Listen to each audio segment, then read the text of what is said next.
Next heading is excretion. डालिए next heading excretion.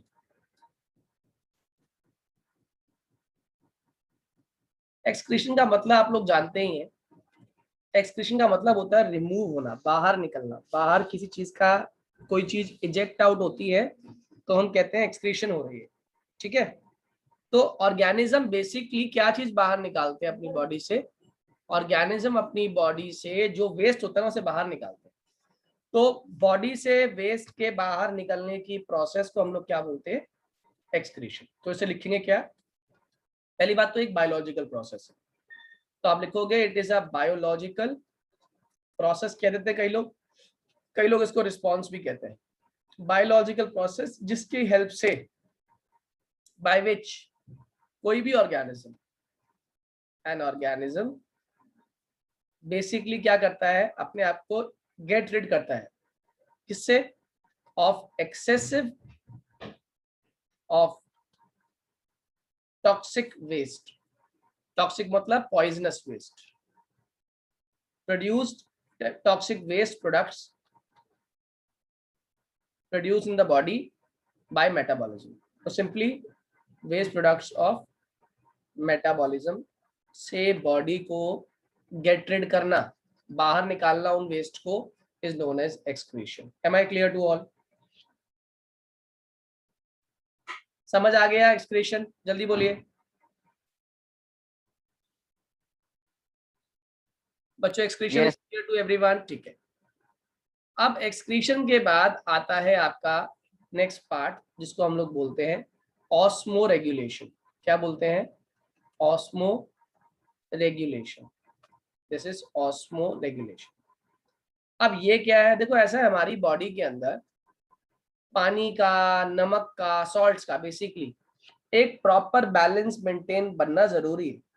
Otherwise क्या होगा? आपने सुना हो किसी का बीपी हाई, किसी का बीपी लो हो जाता है, किसी के हाथों में दर्द, पैरों में दर्द। ये सारी जो बीमारियां होती है कहीं ना कहीं ये हमारे ब्लड के कारण, ब्लड के अंदर जो सॉल्ट्स हैं, आयंस जो हैं बॉडी के अंदर वो क्या हो गए? कम हो जाते हैं। तो इस ब्लड के अंदर इन सॉल्ट्स का कंसंट्रेशन मेंटेन करने का जो काम है वो कौन करता है? इस पूरी प्रोसेस का नाम होता है ऑस्मो रेगुलेशन। तो आप याद रखेंगे basically it is a process. ये क्या है? ये एक प्रोसेस है जो मेंटेन करती है। और क्या मेंटेन करती है? कि कितना पानी, that is the amount of water, और प्रॉपर आयनिक बैलेंस। बॉडी के अंदर आयंस का बैलेंस भी ये मेंटेन करती है इन बॉडी। याद रहेगा क्या क्या मैंने? What is osmo regulation? ये वो प्रोसेस है जो मेंटेन करती है, क्या मेंटेन करती है? अमाउंट ऑफ वाटर और प्रॉपर आयनिक बैलेंस। किसके अंदर? बॉडी के अंदर। इसको हम लोग बोलते हैं ऑस्मो रेगुलेशन। और ऑस्मो रेगुलेशन अगर बॉडी में ना हो तो बॉडी के अंदर आयंस की, बॉडी के अंदर मिनरल्स की, बॉडी के अंदर प्रॉपर वाटर की रिटेंशन की कैपेसिटी खत्म हो जाती है और बॉडी बहुत जल्दी डिहाइड्रेट हो जाती है। इसीलिए बॉडी को ये सब मेंटेन करने के लिए बॉडी में नेचुरल एक फिनोमिना होता है, इसको बोलते हैं ऑस्मो रेगुलेशन। बात समझ आ रही है? क्लियर है बच्चों ऑस्मो रेगुलेशन? यस। अब आगे की बात करेंगे हम लोग। अब आता है स्पेसिफिकली एक्सक्रीशन इन एनिमल्स। अब एनिमल्स कैसे एक्सक्रीट करते हैं, कैसे एनिमल्स की बॉडी में से वेस्ट प्रोडक्ट बाहर निकलते हैं और कौन कौन सी ऑर्गन्स रिस्पॉन्सिबल हैं एक्सक्रीशन के लिए। देखो ज्यादातर तो एनिमल्स के पास अपनी एक डेफिनेट एक्सक्रीटरी ऑर्गन होती है ना। तो हम लिख सकते हैं कि एनिमल्स हैव देयर डेफिनेट बोलते हैं ना, डेफिनाइट एक्सक्रीटरी ऑर्गन। उनके पास अपनी एक डेफिनेट एक्सक्रीटरी ऑर्गन होती है जिसकी हेल्प से, थ्रू विच दे एलिमिनेट, वो क्या करते हैं? एलिमिनेट करते हैं। क्या एलिमिनेट करते हैं? Waste product. They eliminate waste products and water. अब वो एलिमिनेट क्या कर रहे होते हैं अपने में से? वेस्ट प्रोडक्ट और वाटर को एलिमिनेट कर रहे होते हैं। ठीक है, जैसे एग्जांपल दिए उन्होंने कुछ एनिमल्स के जो और उनकी एक्सक्रीटरी ऑर्गन्स के। जैसे एग्जांपल के तौर पे फर्स्ट पार्ट, एक जानवर है स्पॉन्ज, ठीक है ना। स्पॉन्जेस की एक्सक्रीटरी जो ऑर्गन होती है वो होती है ऑस्क्यूलम। क्या होती है स्पॉन्जेस की? ऑस्क्यूलम। अर्थवर्म जो होता है वो करता है नेफ्रीडिया से। किससे? Earthworm through nephridia.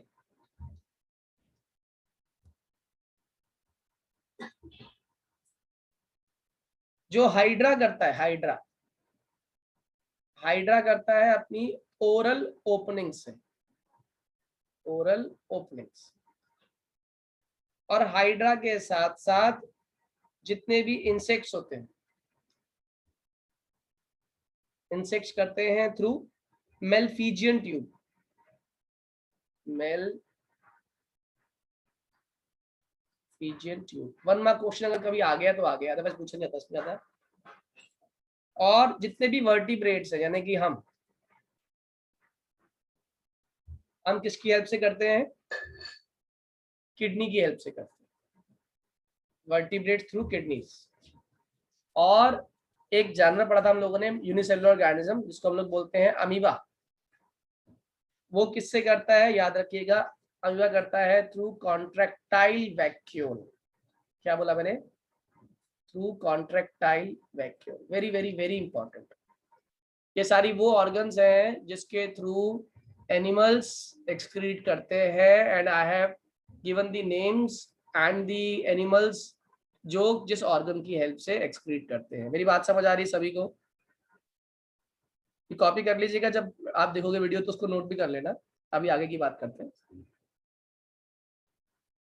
अब एक्सक्रीशन इन एनिमल्स के बाद आता है basic specific excretion in amoeba. Excretion in amoeba, ठीक है ना, इनको पढ़ना पड़ेगा, हमें स्पेसिफिक आते हैं। देखो पहली बात तो ये समझ लो कि हम ये जानते हैं कि अमीबा है क्या। अमीबा एक यूनिसेल्यूलर ऑर्गेनिज्म है ना। और रहता क्या है? ये कहाँ पर रहता है? ये आपको मिलेगा फ्रेश वाटर में, रुके हुए पानी में नहीं, फ्रेश वाटर में, ठीक है। और इसकी बॉडी में से निकलता क्या है? इसकी बॉडी में से ये रिमूव करता है CO2 को, और उसके साथ साथ वो अमोनिया को भी रिमूव करता है, NH3 को भी। और कौन सी प्रोसेस से करता है remove? Bye diffusion, simple diffusion basically, ठीक है। ये कहां से होती है आपको पता ही है, आपने पढ़ लिया अभी। It takes place through contractile vacuole. कहां से होती है ये? कॉन्ट्रैक्टाइल वैक्यूल से होती है। और बाय फॉर्मिंग अ टेम्परेरी पोर, पोर मतलब छेद। ये क्या करता है? एक टेम्परेरी पोर क्रिएट कर देता है। जैसे एग्जांपल के तौर पे इसका डायग्राम ड्रॉ कर रहा हूँ, डायग्राम देखिएगा। ये मान लीजिए आपका एक अमीबा का डायग्राम है, ठीक है, any shape you can draw. बीच में इसके मौजूद है कॉन्ट्रैक्टाइल वैक्यूल, कॉन्ट्रैक्टाइल वैक्यूल। यहाँ पे इसने फूड एंगल्फ किया हुआ है, this is food vacuole basically. ये क्या है आपका? Food vacuole. और ये है इसका न्यूक्लियस, ठीक है। ये इसने बेसिकली एक फॉल्स माउथ बनाया, जिसको आप लोग क्या बोल देते हैं? Pseudopodia, pseudo. तो यहां से ये खाने को एक्सक्रीट करता है बेसिकली। ये इस जगह पे, ये इसको समझ लो, एक छोटा सा पोर क्रिएट कर देगा, एक होल क्रिएट कर देगा, और इस होल से ये अपना एक्सक्रीशन बाहर कर देता है। This is how excretion in amoeba takes place. Am I clear? फिर से रिपीट करता हूँ, अमीबा है क्या? अमीबा एक यूनिसेलुलर ऑर्गेनिज्म है। कहाँ पर रहता है? ये फ्रेश वाटर में रहता है। ये क्या रिमूव करना चाहता है? ये रिमूव करना चाहता है अपने में से CO2 को और अमोनिया को। और कौन सी प्रोसेस से? प्रोसेस का नाम है डिफ्यूजन। और ये प्रोसेस कैसे होती है, किसके थ्रू होती है? ये प्रोसेस होती है थ्रू कॉन्ट्रैक्टाइल वैक्यूल। किसके थ्रू होती है ये? कॉन्ट्रैक्टाइल वैक्यूल के थ्रू होती है। और वो करता कैसे है, इसे बाहर कैसे निकालता है? वो अपने अंदर एक फॉर्म कर लेता है टेम्परेरी पोर। क्या फॉर्म कर लेता है अपने अंदर? एक टेम्परेरी पोर। और टेम्परेरी पोर का मतलब क्या होता है? एक छोटा सा छेद बना लेता है और उस छेद की हेल्प से वो अपने में से वेस्ट प्रोडक्ट को बाहर निकाल देता है। This is how excretion in amoeba takes place. Am I clear to all? अब इसके बाद जो टॉपिक आना है हमारा, that is excretion in human beings. लेकिन वो थोड़ा बड़ा टॉपिक है, उसे आज मैं शुरू नहीं करूंगा, लेकिन समझाने की कोशिश करता हूं आपको कि एक्सक्रीशन इन ह्यूमन बींग्स होता कैसे है। ठीक है, जब हम बात करते हैं ह्यूमन बींग्स के अंदर, तो याद रखिएगा ह्यूमन बींग्स के अंदर एक्सक्रीशन करने के लिए जो भगवान ने दिया हुआ है, वो दिया हुआ है एक पेयर ऑफ किडनी दिया हुआ है। किडनी होता है, एक पेयर ऑफ यूरिनरी ब्लैडर भी है हमारे पास, और यूरेथ्रा है। क्या क्या है याद रखिएगा? किडनी है, pair of kidney, pair of urinary bladder, और साथ में यूरेथ्रा। जो किडनी होती है बेसिकली ये हमारे लोअर बैक में जस्ट एब्डोमेन के पीछे, एब्डोमिनल कैविटी के जस्ट पीछे प्रेजेंट होती है। ठीक है, बेसिकली तो ये कहते हैं कि it is present on the back of the lower part of abdominal cavity, ऐसा बोल दिया जाता है। और दोनों तरफ एक एक मौजूद होती है हमारी। और किडनी का अगर हम बात करें तो इसकी शेप कैसी होती है? बीन लाइक शेप होती है, जैसे राजमा की शेप होती है ना, ऐसे किडनी की भी शेप है। और यहाँ पे बहुत छोटे छोटे एक्सक्रीटरी यूनिट होते हैं मौजूद, जिसको हम लोग क्या नाम देते हैं? नेफ्रॉन। कोई आपसे पूछ सकता है कि आपकी एक्सक्रीटरी यूनिट क्या है, तो ध्यान रखना ह्यूमन बींग्स के अंदर जो एक्सक्रीटरी यूनिट है दैट इज नेफ्रॉन्स। और कहाँ मौजूद है नेफ्रॉन्स? किडनीज में मौजूद है, जिसका फंक्शन क्या होता है? हमारी बॉडी के अंदर, हमारे ब्लड के अंदर बेसिकली जो भी मिनरल्स और जो भी चीजें हैं ना, उसे कैरी कौन करता है? ब्लड कैरी करता है। तो ब्लड ही इम्प्योरिटीज भी कैरी करता है।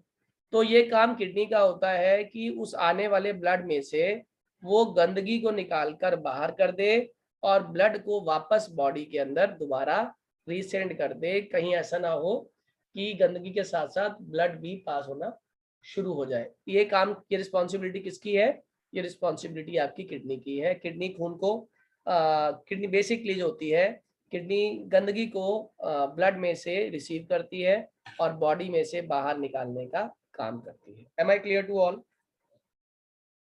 किडनी के फंक्शन क्या है, कैसे हैं, क्यों हैं, ये आपको मैं नेक्स्ट क्लास में अच्छे से समझाऊंगा।